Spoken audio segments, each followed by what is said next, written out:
I thank Chairman Smith for holding this important hearing. I just want to also take a moment and thank Chris Smith for all he's tried to do to drive this issue, as well as our former Speaker of the State Assembly, Karen Bass, a member of this committee, for everything she is attempting to do to stop human trafficking, especially trafficking of children.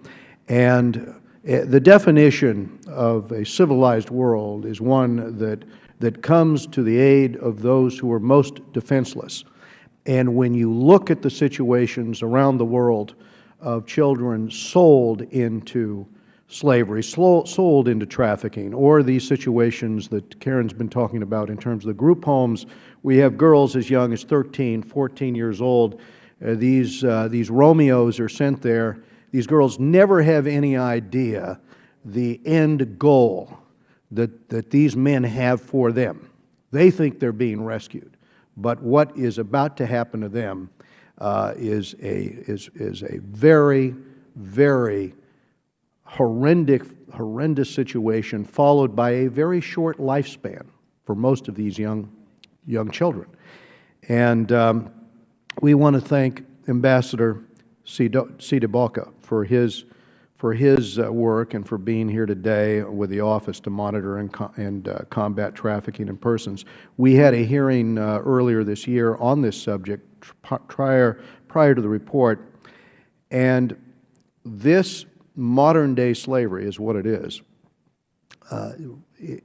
something that affects the lives of so many millions around the world, but also, as we heard in testimony, also the lives of people here in the United States.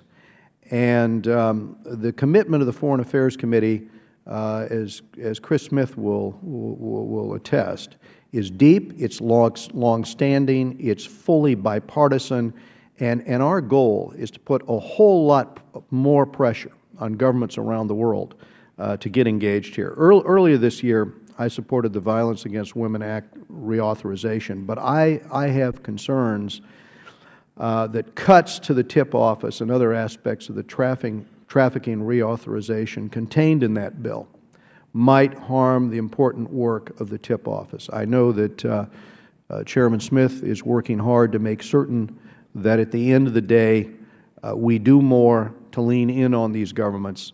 And against this background, all of us were closely watching this country's tier rankings to see how the State Department would handle the statutory limit on how long countries could stay parked on Tier 2, on the watch list. And so I was somewhat encouraged that for the first time in memory, this year's TIP report accurately ranks certain important countries, such as China and Russia, based on the facts on the ground and based on their lack of significant efforts to address the problem. I do wonder why other countries were not similarly treated. For example, I'm very concerned that the government of Cambodia remains part of the problem. My Chief of Staff spent her vacation in the past working with children in Cambodia who had been sold, who had been trafficked, with the knowledge of local police, with the knowledge, full knowledge of the local government. But I do believe that these new Tier 3 downgrades are well-deserved. And I think that increased the credibility of the TIP report. But at the end of the day, I want to see more done across the board, especially with governments like Cambodia.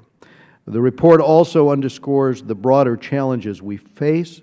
Twice as many countries slipped backwards in this year's report than have been improved since last year. And finally, in terms of this global issue hitting close to home, just yesterday, the Orange County District Attorney, Tony Rackauckas, filed human trafficking charges against a Saudi princess accused of exploiting a Kenyan victim in California. So we'll be following that case with interest, and I thank you again, Mr. Chairman. I yield back.